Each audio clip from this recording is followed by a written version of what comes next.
There are moments that don't announce themselves. Moments that arrive inside the middle of an ordinary day, wearing no particular expression, giving no sign of what they are about to do. And then, in the time it takes to hear a single name, to register what that name means and what it connects to everything that existed before it shifts into a different shape. Not slowly. Not with warning all at once. For Camron Guthrie, that moment had a name attached to it, Tommaso Cioni. On the surface, this looked unremarkable. Two people shared history. The kind of overlapping proximity that forms naturally when people move through the same professional or personal world for long enough.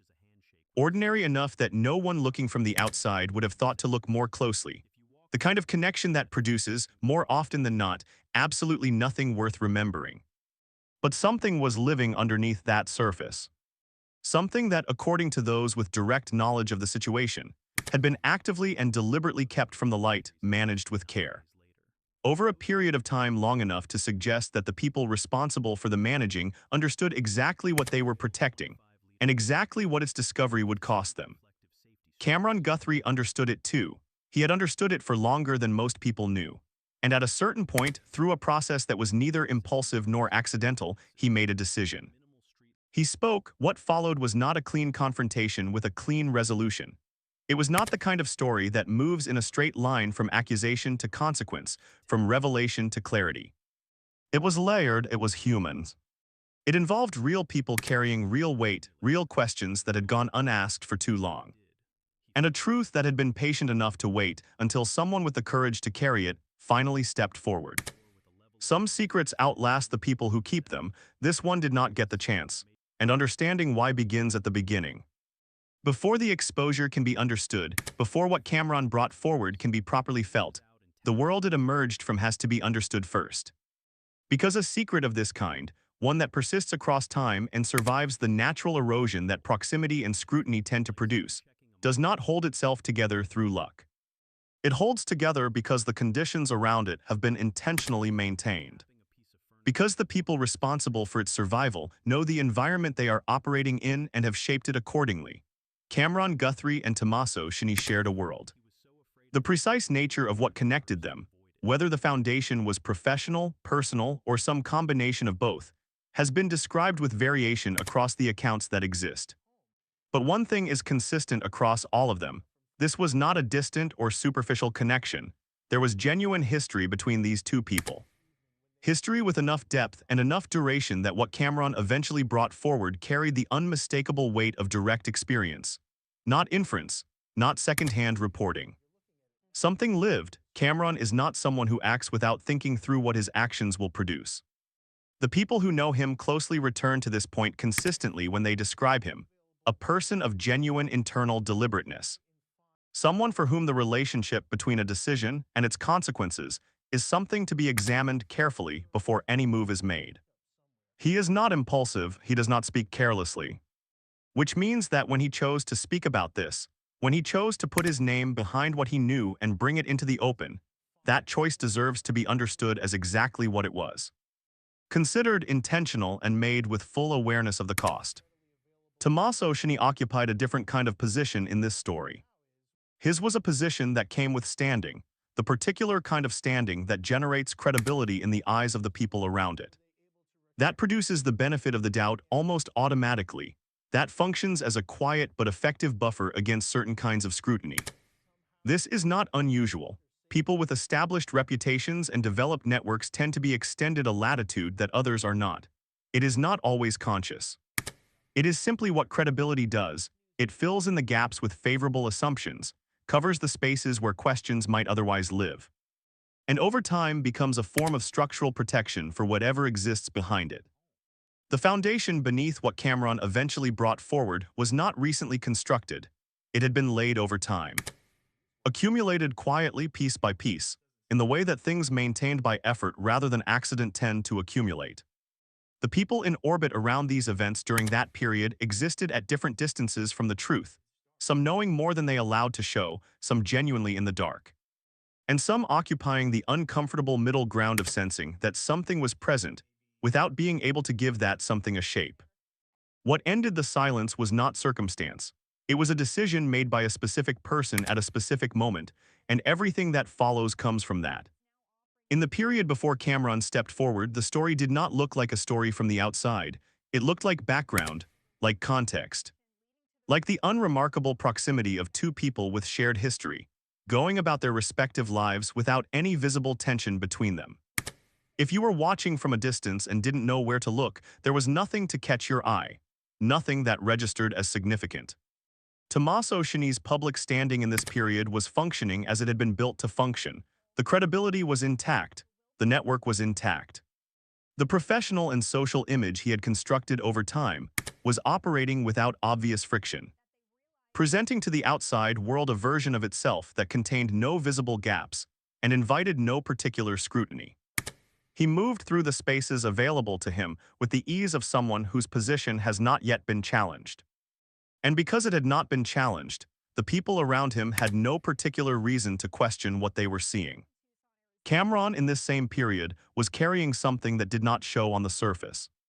The people closest to him during this time describe a quality in him that resisted easy naming, not visible distress, not the kind of strain that announces itself and invites inquiry, but something subtler. A weight, the specific gravity of a person who is holding information that has not yet found its outlet, and is living, day by day, with the question of what to do with it. There is a particular kind of internal pressure that builds when you know something that the world around you does not know. When the gap between what is visible and what is real presses against you from the inside without any release. This part of the story, the interior part, the part that happens inside a person before anything becomes visible to anyone else, rarely receives the attention it deserves. It is invisible by definition. It leaves no external record, but it is where the real story lives during this period. The time Camron spent carrying what he knew, weighing it, sitting with the full weight of what speaking would mean and what continuing to stay silent would cost, that time shaped everything that came after. The form his eventual disclosure took, the timing of it, the particular steadiness with which he delivered it, none of that was accidental. It was the product of a person who had thought carefully about a hard thing and arrived, through genuine reflection, at a genuine decision. The world did not yet know to look. The conditions holding the secret together were still holding, and Tommaso Cioni moved through his days in the protection of a credibility that was, as yet, undisturbed, but something was in motion. Quietly, invisibly, in the private interior of someone who was getting closer to the moment, when silence would finally cost more than speaking. The moment Camron brought what he knew into the open did not fall out of nothing. According to those familiar with how the events unfolded, there was a convergence, a specific accumulation of circumstances that pressed against the conditions sustaining the silence until those conditions could no longer hold. The exact nature of what converged is not something that has been fully detailed in public accounts, but the outcome of that convergence is not in question. Camron spoke. And what he said had a quality that distinguishes testimony from allegation in the way that matters most. It was grounded, specific, rooted in direct experience rather than inference or hearsay. There was no vagueness to it, no suspension between interpretation and fact. What he brought forward was the account of someone who had been present, who had witnessed, who had carried the knowledge of what they had witnessed through a private period of sustained reflection, and had arrived, on the other side of that reflection, at the decision to make it known. The specific nature of what Camron exposed, the particular dimension of Tommaso Cioni's conduct that had been kept from the spaces where it could be examined, involves questions that have been raised, according to reports, about behavior that the people closest to the situation had either been shielded from confronting or had not been in a position to fully understand. No official conclusion has been reached on the full scope of what Camron's disclosure revealed. What is established is that the substance of what he put forward was not ambiguous. It was detailed. It was delivered with the particular authority of someone who understood exactly what they were saying and why it needed to be said. The effect of that disclosure moved outward the way that consequential truths tend to move, not in a neat line, but in waves, arriving at different people at different moments, with different intensities depending on how closely their own experience touched what was being described. For some people, what Camron said out loud was something they had been carrying without language for it. The experience of finally hearing "name the thing you have been sensing" without being able to name it is genuinely difficult to describe. It is not simply relief. It is not simply grief. It is both arriving at the same time, inseparable from each other, each making the other sharper. For others, the disclosure arrived as something entirely new, information they had not had. Information that required them to go back through their own history with Tommaso Cioni and look at it again, this time with a dimension visible that had not been visible before, and sit with what that re-examination produced. And for Tommaso Cioni himself, what Camron's decision to speak represented was something foundational. The structure that had maintained the distance between what was true and what was publicly known, the architecture of concealment that had been carefully constructed and carefully maintained, had been entered by someone who knew it from the inside, someone who had been close enough for long enough to understand exactly where its vulnerabilities lived. The containment was over. And the story that had been running underground was about to find the surface. There is something that happens when a credible, specific, first-hand account enters a situation that has been held in place by managed silence. It does not simply add a new data point to an existing picture. It changes the conditions of the space itself. It creates something that had not previously existed: permission. Permission for the people who have been living at the edges of their own knowledge, carrying fragments they had no framework for, to come closer to what they know and look at it more directly. That is what happened in the period that followed Camron's disclosure. According to reports, the weeks and months after Camron stepped forward saw an expansion of the picture, not through fabrication, not through the amplification of a single account into something larger than it was, but through the organic convergence of existing information that had previously been held in separate hands. Details that had seemed too small or too isolated to mean anything on their own began, in the context of what Camron had named, to find their relationship to each other. They began to cohere into something with a shape that could be recognized. This is how the full scope of a long-maintained concealment typically becomes visible. Not in a single dramatic revelation, but in a gradual process through which the disclosure creates the conditions for other pieces of the truth to enter the frame. It is slower than it feels it should be.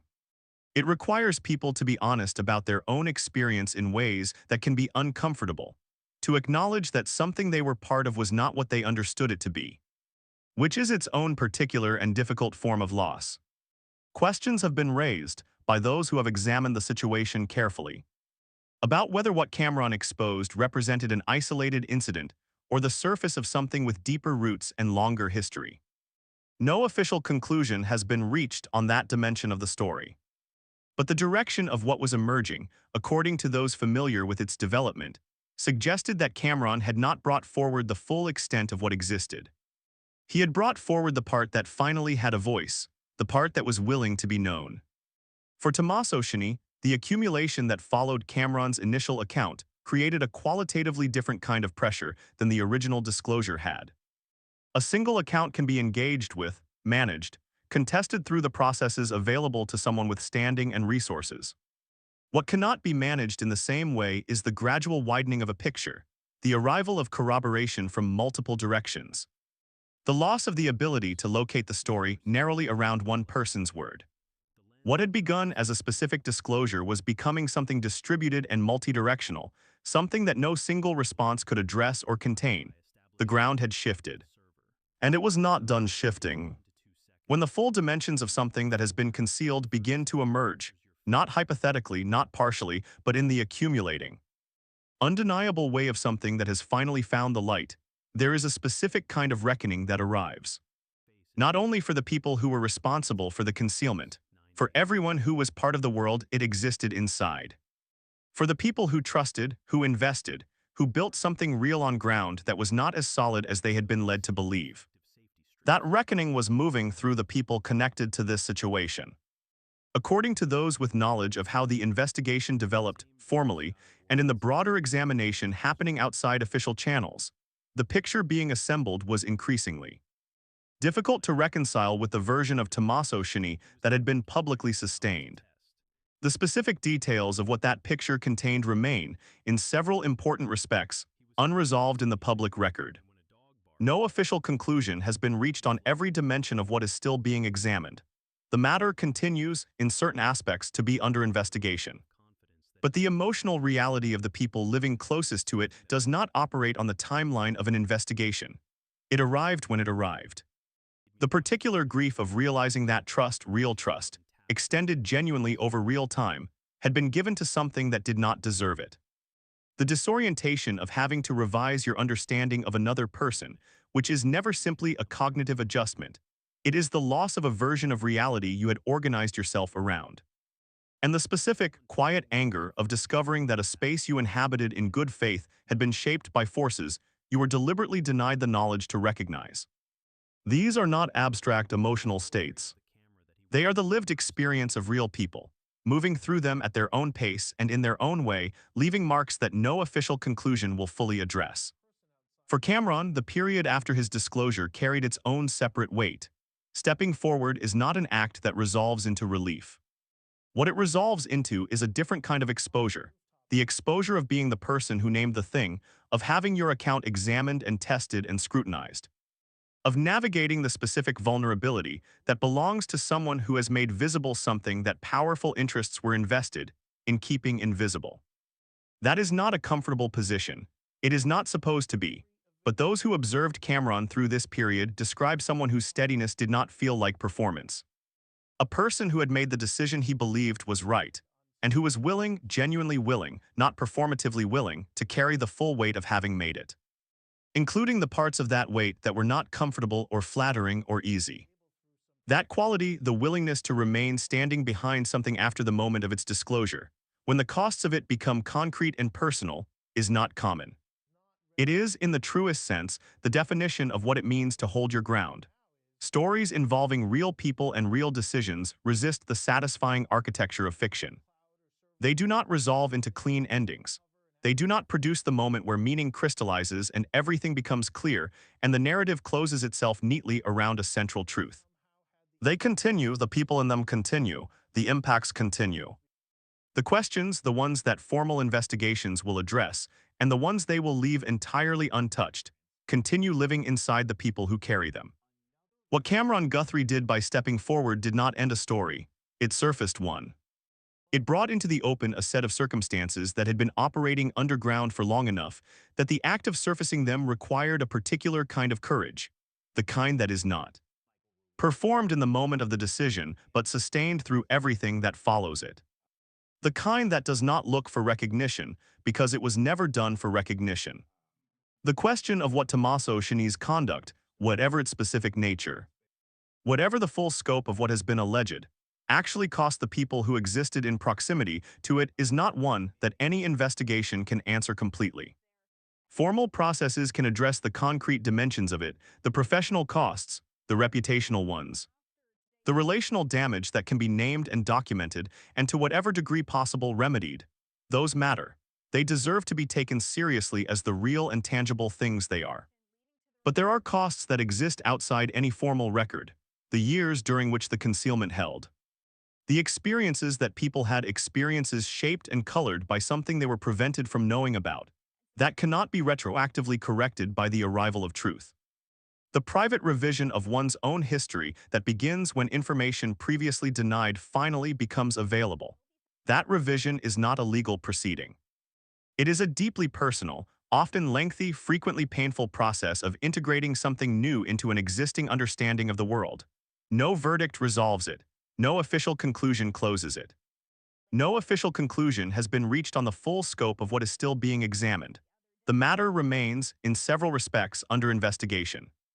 What is not in question is that the act of Camron stepping forward permanently altered the conditions of this story, moved the concealment from a private reality sustained by managed silence into public one subject to the examination that public realities invite.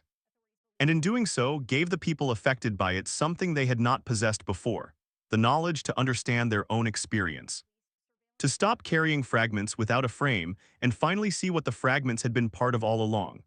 Tommaso Cioni's position now exists in a context that did not exist before Camron spoke. What that context ultimately produces, whether the accountability it may warrant arrives and in what form and on what timeline, remains genuinely open. These processes are never swift. They are never uncomplicated. The structural protection that credibility provides does not dissolve simply because facts are entering the frame. It yields slowly, unevenly through a process that can be as frustrating to witness as it is to live through. But the facts are in the frame. They are documented. They have been named by a person with direct knowledge and the willingness to stand behind what they know. And that changes the nature of what is possible, quietly, permanently, in the way that truth tends to change things when it finally finds the light. There is a reason stories like this one settle into people and stay there. It is not the confrontation. It is not the drama of exposure or the spectacle of a reputation under pressure. It is something quieter and more universal than any of that. It is the recognition of a human threshold that most of us have stood at in some form, the threshold between knowing something and saying it. Between carrying a truth in private and accepting the cost of making it public. Most people know that threshold from the inside, the weight of something held, the calculation of cost. The private question of whether what you know obligates you and what it will mean for you personally if you decide that it does. That calculation is never made in the abstract. It is made in the specific, with everything real and personal on the line, in the full knowledge that speaking will change your own situation along with everything else. Camron Guthrie made that calculation. He arrived at his answer and he stood behind it, not just in the moment of disclosure, but in the sustained, unglamorous, often difficult period that followed it. Whether every dimension of what he brought forward is ultimately confirmed in every detail through formal investigation. Whether the official record settles precisely where his account placed it, all of that remains to be resolved. No official conclusion has been reached, the matter continues, but the decision itself. The act of putting his name behind something that powerful forces had been invested in keeping buried. And doing so not out of recklessness or need for attention, but out of a considered belief that the truth belonged in the world.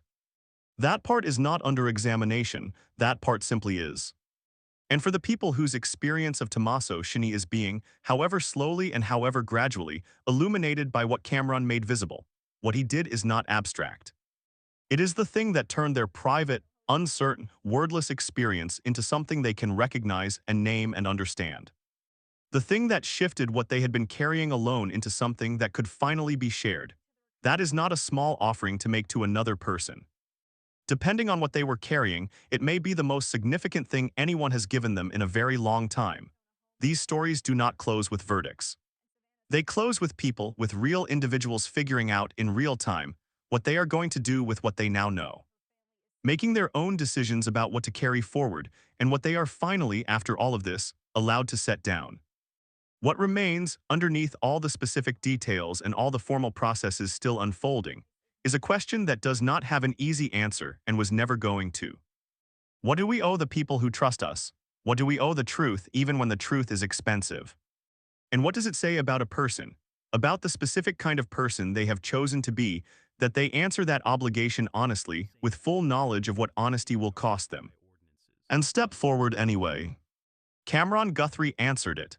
The story he stepped into is still being written, and the people who needed his answer more than they knew are still living with what it gave them.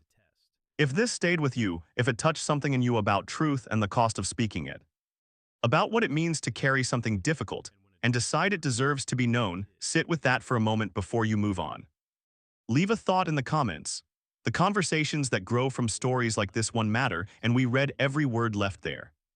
If you want to stay close to stories told with this kind of honesty and care, subscribing is simple and it means you won't miss what comes next.